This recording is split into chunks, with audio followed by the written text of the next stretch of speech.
All right, let's dive into the Dallas Cowboys. A lot of good things in this tape against Philly. This was one of my favorites. You see CeeDee Lamb going in motion. Now, the Dallas Cowboys love to run a play that I used to love to run back in the day with the Rams called F-post. So what we're going to do is we're going to run what we call an influence shallow, trying to grab this inside linebacker right here. And then CeeDee Lamb comes off of this and runs the quick F-post. Lots of different ways to do it on the outside, but like to do this with a little bit of a follow. So if they clamp inside on the post, you just work outside to the under out there. Now, Dallas put a great twist on this play here. Hadn't seen this before, but I love it. They're going to come off like they're going to run the F-post. They're going to fake it, and then CeeDee Lamb is going to come back up the field. I'm not sure if he's supposed to run like an inside fade or if this turns into a corner based on the way that they throw it, but I love it. Man-to-man coverage, you're trying to get them to jump all over it. You see it right there. Boom. Everybody coming down. Not only are we chasing from outside, could have had the F-post right there, but watch the safety. Safety's driving too because he's seen this. He expects the post to be thrown. He's going to run and grab it. Bang. Now double move up over the top. Beautiful. Great throw on the backside, setting them up for a touchdown in this one. All right. Really well done here by Dak. Okay, so we've got a double slant combination. We've talked a lot about this with the Cowboys over the last few weeks. Double slant combination. On the other side, we're going to run a go, and it's kind of a version of stick. So instead of a stick, this guy's running a hook, and then we're going to get a swing over here by the running back. And so the idea is if we get a too high safety look, we're going to read this double slant over here as long as I get this Mike linebacker to work to the 3 receiver side. Okay, so that's what it appears to be right before the snap, right? You see it. If this guy stays back, this guy is pushed strong, we're going to look to read this double slant off of this guy right here. But as soon as a second defender, a second inside defender comes to that side, so whether it's the Mike linebacker or in this case, whether it's the safety dropping down there, I no longer have the advantage because the safety can take the inside one, the next linebacker can take the other one. I don't have the numbers advantage, so I got to get back to the other side, and that's exactly what Dak does, right? He's looking left, boom, sees the safety come down. Great job with his feet, working back, works back to the hook. That is grabbed right there by the backer, kicks it out here to the swing. Really great process here by Dak Prescott, finding the open guy and working through the post-snap read here.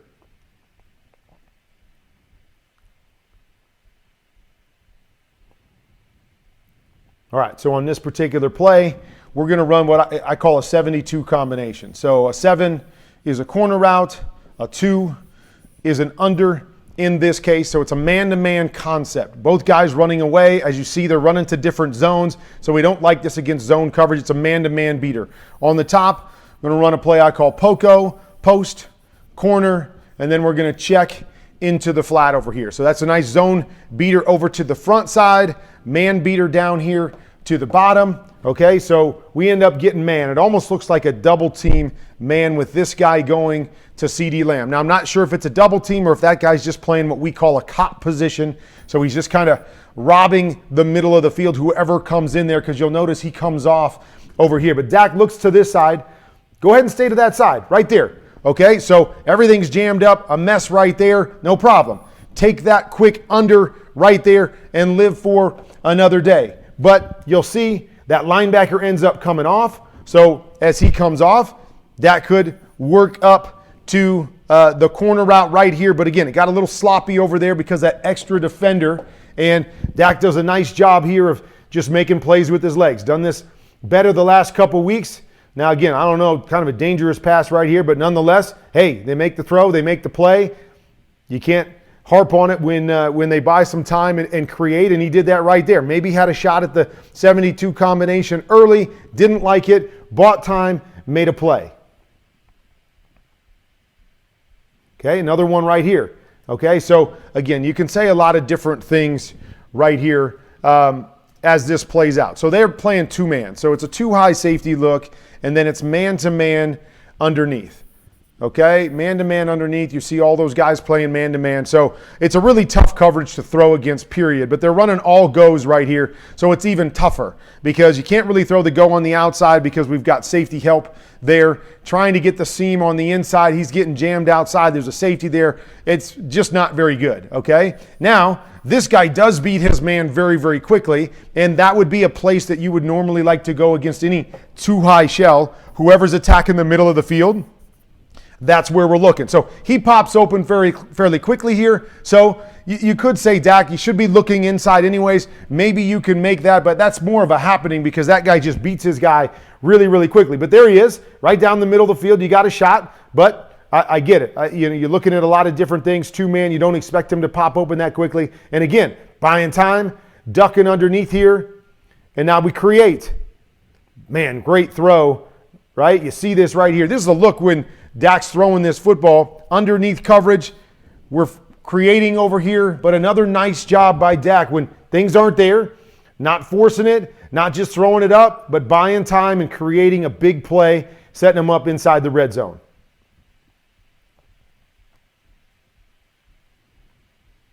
Okay, so here's the same exact play, just from a little different formation. Okay, shouldn't say exact play because it was goes on the outside before.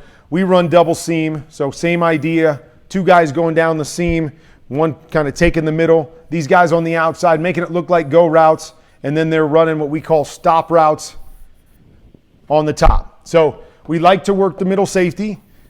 If we've got a one high safety and go seam to seam, okay, he works one way, we throw the other way. But once the underneath defenders carry, then we like to work out to our stops. So really good job here by Dak, right? You're looking inside, you're trying to work the safety. When he gets back to the right, what do we have? Chasing that coverage here. So what's he do? He works right outside, on time, great throw to the outside. You like the pace, one hitch, ball's out, finding the right guy. A lot of this stuff in the game, I love it. This is the kind of stuff that Dak has the capabilities of doing, seeing it, playing on schedule, playing on time, and rocking and rolling, okay? All right, this is an interesting one here. So this is a play that we used to call knife, okay? So what they're going to have is they're going to have this tight end come down here, and then he's going to work the middle of the field one way or another. We used to say if it's middle close, so in other words, one high safety, go ahead and flatten this. If you get two safeties, so the middle is open, you can take this on a little higher angle right here. But I want to just play this out and watch this, right? Tight throw right in there to the inside. Boom. Still like the read, but to me it's about details as much as anything. So a couple different ways in which to run this. So what we used to do on this is we used to burst this guy out. So we would burst him out at the inside number of that outside linebacker there. Why would we do that? Because we're trying to get this guy open, that second level guy open. So if we burst outside to the outside linebacker, it frees this guy up to go, okay, no longer is he my responsibility because he went wide, and now I'm looking to grab the underneath guy. So then if he grabs the underneath guy, then we open up this second level throw right here, okay? So that's the first kind of coaching point right here is I like to kind of switch these guys. Boom, and then this guy goes inside here, all right? Again, watch how Dallas does this. They do a little of that wide in there, but I just want you to notice that the biggest problem here to me is the stack of these two guys, right? That's a tough throw for any quarterback when two guys are stacked and you got one linebacker in between, and it's like, I want to throw the one over the top, but they're not in different places. We're not forcing that linebacker to jump underneath and open up. So again, let's go back to the details. How I like to do the details, okay? So the question becomes on this play is, do we want this in to happen first, which is okay with me. So if we want the in to happen first, then we need to be more delayed out here with these two unders. Why? Okay, so we run the in. So now if this guy goes and chases the in, we replace him, but we've already got that decision made. He's got depth. I'm going to replace him underneath. So I want these guys at two different timings. Okay, so that's one way to do it so they're not stacked on top of each other. The other way to do it, how we would do it is push up, say push out, then push up vertically, and then let this guy go quicker. So that guy goes quicker because, again, we're trying to get the second level throw. That guy goes quicker. Boom. Now we force this guy to make a decision. He makes a decision. We would always put this guy on a stop route there because we didn't want him to go all the way to the backside in case we didn't read it. So we put him on a stop route, a hook route inside that Mike linebacker. That Mike linebacker attaches to him and he's covering. So again, based on Dak's position, he's covering, he's moving to the right. He's moving towards the ball on this to cover the underneath guy, which creates a better lane here for me to throw around that guy. Okay? So when we do this, it's go now. Show yourself right now. You be delayed. You come at this other level. So now he chases. We've got this window here. This guy falls back into that window. We replace with the outside guy right there. Okay? So that's one reason I like to do it a little different way so we can get those guys in different spots. Okay, here's the other detail to it. Okay, I want you to watch the tight end right here. Okay, so we've got a middle closed look right here. So this tight end, as he goes up, watch how he kind of bananas this and just rolls this in here after he gets behind that linebacker. Okay, so again, spacing and timing is very important, but it's the details, right? Because really the biggest thing is if I'm this tight end, I'm not really worried about beating that guy. That guy should be beaten by the concept, right? He's either covering the underneath guy or he's covering me. I don't have any relationship to him, so to speak, as long as we've got the good spacing. My biggest concern is not threatening this guy and allowing him to come down and break on the ball. So watch, right? See the safety? Safety's the one that gets in the mix here and makes this tough. Granted, it's the backside linebacker that probably knocks it out, but you see how he gets into the mix. So here, I'm going to run it to this point right here, and you see the tight end, he's rolling around here. When this defender back here sees that guy rolling and leaning inside, what's he going to do? He goes, I have no threat over here. I can drive this. What I'd like to see that tight end do is go ahead and push up with some depth, right? So a lot of teams will run this play and they'll run a corner route off of this. That, under.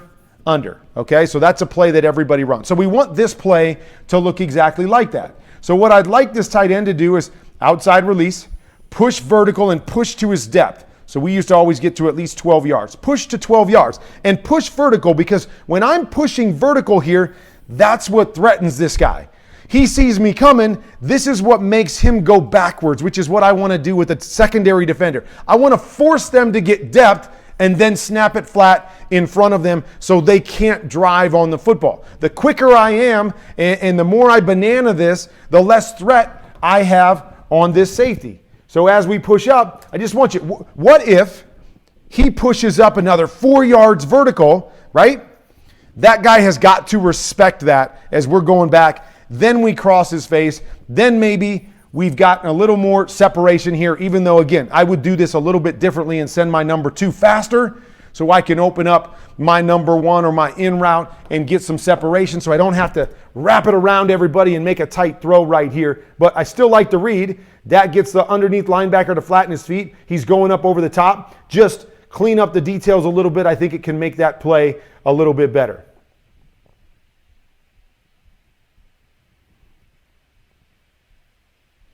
All right, like the concept here. Okay, so just a couple things. So they're going to run here kind of a skinny post. So this kind of turns out into be kind of like that go that we were talking about. So you've got a seam inside, which actually is the outside guy running a skinny post. And then you got that's coming from the outside guy, but going inside. The inside guy is running the go route on the outside, and we're going to get a cover 2 look. Okay, so we're going to get a cover 2 look, 2 high safeties, and then we're going to swing the back right here. Okay, so always want to be ready. We're always looking down the middle. Remember I said that? Always looking down the middle first when we get a 2 high safety on that seam type look. They're playing what we call Tampa 2. Okay, so the Mike linebacker is turning to run through the middle of the field. So what we always want to do is we want to verify the Mike linebacker, and you see right there, we see the number 41 of the linebacker here. So he's turning his hips to the top of the field, to the top of the screen here, which is exactly what I want, because when that happens, now I get an opportunity to possibly rip this seam in to CD Lamb back behind this. Okay, so let's watch this play out. Boom, right there. There's a shot right there around this linebacker who's starting to react. Bang. Right there, always got to be ready to that inside seam away from the Mike linebacker in Tampa 2. So there's a shot right there, okay? You could even say, okay, if I hold this a touch longer, allow this to play out, maybe there's a shot to this wheel down the sideline, because if I get this guy to squeeze inside, now I can read this high-low off of the corner right here, and maybe there's a shot at my big tight end right there. Okay, but the ball's already coming out, maybe a little bit too fast, but again, not a horrible decision because we got a little bit of depth here and a little bit of depth here. We're getting a completion. We're getting something positive to happen on first down, but just being ready for those things, being ready. Because see how quickly Dak's coming out of this and throwing the swing? I would like to see him give this a shot, because what? If he gives this a shot and this guy carries it, look what's coming. So we've got a high-low on the inside, if we want it, as long as we get that mic to turn the other direction. We got a high-low on the inside if we're thinking the inside one. If we're thinking the outside one based on where this safety plays, then what do we got? We got a high-low on the outside one. So you can read it accordingly to the coverage, and then you can get your high-low and your timing there based off of that. So I'd like to see Dak hold this a little bit longer because we don't get a whole bunch out of this, but I see what we're looking at right there, and he's getting a completion and a positive play on first down. Okay? This one down here. Okay? We'll let this play out. Close in the back of the end zone. But here's the play call right here. All right? So you see it. All right? So what we're doing right here is we've got a quick out route right there, okay? So if we get, that's kind of an alert for us. If we get the right look, this guy's tucked inside, we feel the corner's off enough, we can take the out right there. But what I want you to see on this is I want you to see that the corner is obviously outside, but this linebacker here is also outside of the tight end, okay? That's important. It's really, really important because A, it's probably telling me they're not playing man-to-man coverage, but B, what I'm going to get is I'm going to get an angle route by my back, and then I'm going to have my tight end going up over the top of it. So just like that play that we spent a lot of time on earlier in the tape where we get the high-low off of the Mike linebacker, we've got the same thing right here. Because we have outside leverage right here, we're going to get an isolation on this linebacker. I come back if I'm Dak Prescott and go, okay, what's he going to do? He carries deep, throw my angle. He comes up, throw the one over the top, and get the touchdown. Read that defender right down, right inside there, that Mike linebacker. Read him. There he goes. What's he doing? He's carrying the tight end. Replace him. Replace him right here. Now, we got to remember on this drive, the Cowboys did not score on this drive. So an opportunity here based off of that Mike linebacker to get that angle underneath it. Because you see, what are they doing? Oh, shoot. I'm going outside here. He's taking the inside, and that's why I said that leverage of that outside player based on the route here was so important because he's lost leverage to the inside. He can't cover Tony Pollard on the angle. Missed opportunity right there by Dallas. Would have been a walk-in touchdown. Okay, so we come back on the same drive, and we all saw this one. I don't know whether you think it's a touchdown or not. Details, okay? Details. All right, this is so important, and we're going to look at the top first and where they don't get the touchdown, okay? So it's details. What's so important about this particular play is that the outside tight end is going to seam inside while the inside tight end is going to the flat. So the idea here is we're trying to create a rub on this player right here, okay? We're trying to create a rub on him. I'm trying to seam inside and force him to go up over the top so I can hit my flat and it's a walk-in touchdown. So the details of this become so important. And the first part of the details is the width here, okay? The width here, okay? We don't want to be too wide, which I think he's a little bit too wide here because watch, I want you to play this out now that you know what they're trying to do. He's too wide, so as he comes inside, watch. He doesn't come inside far enough. I mean, he could have taken 2 more steps inside and created the rub, but because he's so far away, the timing of his route says, I go inside this long and then I go vertical. So this defender now is going to run underneath it. He's the one that makes the tackle that stops them from a touchdown. Okay? So we don't want to be too wide. We also don't want to be too tight, because if I get too tight and then try to go inside, this guy jumps right over the top and he covers it. So we got to find that perfect distance where I'm here and I can take however many steps or however many yards I get to go inside. So let's say it's 3 yards. So I want to be 3 yards outside of that guy. So as I seam, there is no space for him to get underneath me. Okay, no space for him to get underneath me. Plus, he can't jump over right now. So it's the combination of the two. Force him to go over. If we do that here, we get a walk-in touchdown on the backside. It's a good play by the defense, but little details there. Okay, even if you're the tight end, just give me one more step. Give me one more step right here. And again, they might call pass interference. They might call the offense. I get it. But give me one more step right here to force the issue and get a little bit of a bang on that guy to give me that touchdown. Okay, now I want to look at the bottom here because a lot of people just look at this and I get it. I probably would have gone to my 2 receivers as well because I just have more comfort with my 2 receivers than I do my 2 tight ends. Plus, there's a lot of bodies in here and things that could happen. Okay, so just in general, we look at this. Oh my gosh, it's a walk-in touchdown over there. It is. I don't like the details of this route either, and I broke this down in one of my teaching sessions a couple weeks ago because what I want you to watch is CeeDee Lamb goes right out to this outside defender. I don't like that because good teams, and you see it all the time now, when this guy goes straight outside, they pass this off. They pass it off and go, oh shoot, you take the inside guy, inside defender take the inside guy, I'll take the outside guy because he's coming right to me right now. Now, the inside guy, and you see Darius Slay right there. Look what he says. Look what he's doing. He's pointing right there. Go get it. Go get it. He's coming out, pass it off. They didn't pass it off right here even though they wanted to. And they ended up getting it. But what would I like to do? I always say that we don't force this guy to create the rub. We want the guy that's getting rubbed for to create it. So I want Brandon Cooks on the outside to create this rub. I want CeeDee Lamb to go and run through this inside guy. Okay? I want him to run through this inside guy here so they cannot pass it off.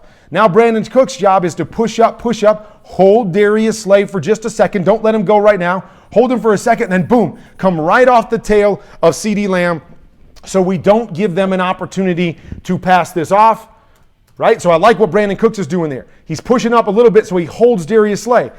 If CeeDee Lamb just runs up through him, boom, now they can't pass it off, and we're in great shape right there, and we're good to go, right? The other thing, and a little change up, I don't know if Dallas is going to do it, but for all you guys that are out there and you run this is what I call slice. So we're calling slice, and really what we're doing right here is we're really blocking or getting interference, and we're not really running a route right there. If we're going to do it like CeeDee Lamb does it here, okay, so teams want to combo it, we used to put a play in that was called skin. So we would let CeeDee Lamb go outside right now. We would let Brandon Cooks run the quick slant right there. So now if they do combo it, and this guy comes off, now skin means the inside guy's running it in. So he runs at the outside guy to get leverage on the outside guy. Let them switch it if they want. If they don't switch it, we throw it to Brandon Cooks touchdown. If they switch it, that guy comes down. Now I've got leverage on Darius Slay. Now I run the in back behind it, and we basically high-low that inside guy depending on when they want to combo it or not. So just a couple details, coaching details on that one.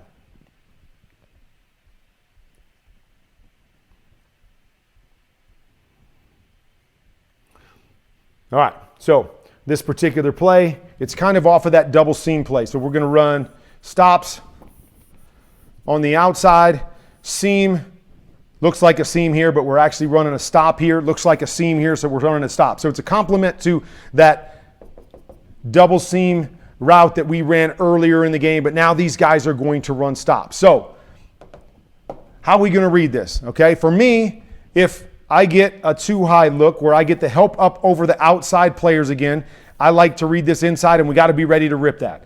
If we get any kind of rotation where they're rotating back to one high, I like to read this outside, okay, really outside to the strong side in. So I would read outside, this guy gets outside, then I work to CeeDee Lamb, this guy gets to CeeDee Lamb, then I work to the tight end back to the inside here, okay? So again, you see it. You see what you really like is the outside ones. They rotate down to a middle close, one-on-one, one-on-one. We don't have to worry about the extra bodies coming down. Dak actually looked inside here, and even if you look inside, the goal is be ready right now. Be ready right now. If you're looking inside, you got to read this guy first. You got to be ready on the turn, but I get it. He probably thought that guy was squeezing it enough that I got to work outside now. But again, I don't like working outside because I'm late to these outside throws, and it allows these corners to be able to turn and break on the ball. But again, Dak does a nice job here. Doesn't like it, doesn't have it, buy some time. Great throw right here. The second part of the play, the ad-lib part of the play, which Dak was really, really good at in this game. Set him up inside the 5 once again.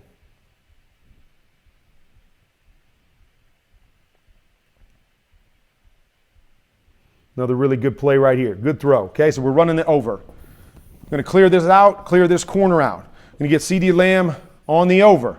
Okay, a lot of times we'll run this guy to the flat to try to work that outside linebacker type player, that flat defender. Now we're going to run just a little bit of a a pivot out. We're going to stick inside, pivot out, but the same idea. Draw that guy down, get this guy to chase, and then get your second level throw to CeeDee Lamb right there. And you see it. Does a great job. We grab that outside linebacker on the backside. Again, good pace by Dak. I want you to watch the drop. Boom. One hitch, ball out. So key to tie up the routes with your timing so you're not panicking. You're not going too fast back there. Really well done by Dak. Okay, really like this too. Triple slant. Okay, triple slant. So it looks a little bit like that F post that we talked about before. Okay, but now we're running it more as trying to keep it front side. The inside guy's not running a shallow here to clear it out for the post. We're running a triple slant. Triple slants, we really read it 1, 2, 3, or really I'm reading this linebacker to this linebacker, and I read it across the board. Well done here by Dak. We get depth by the inside linebacker. Depth and width. Boom, right there. He's ready for that inside. The hardest throw is this quick slant to the inside. Boom. Ball's out. He gets it to him on this side of the ball, which is so important too because it's a half field type combination, right? We want to play it to the left side of the field. We don't ever want this guy to get to the backside because you see the linebacker that's sitting there coming. So you got to play this on the front side. Quick throw right there. Gets it to him so we can split those two defenders and get a first down.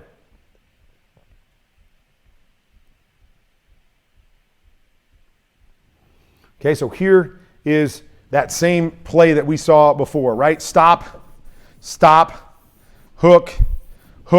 This time they're playing two-man again. Not a great play against two-man, right? We got safety help up over the top. These guys are taught to play trail, sit underneath, and so we got two hooks with guys sitting underneath them. Not a great play right here. You look at it. It's just a mess. It's jumbled up everywhere. But again, great throw right here. Dak understands that, and he's going to put it at the back shoulder of CeeDee Lamb against this terrible coverage. Look at that. Great throw. Boom. Back shoulder. Get the completion. Now it's 3rd and long. But hey, this sets them up for a much more manageable and maybe even just a field goal that they wouldn't have an opportunity because it's probably too long before that. Great throw. Great catch. Great play against a tough coverage. All right, so this is a tough one right here, okay? So basically looks like we're running kind of an all-go type concept. Go,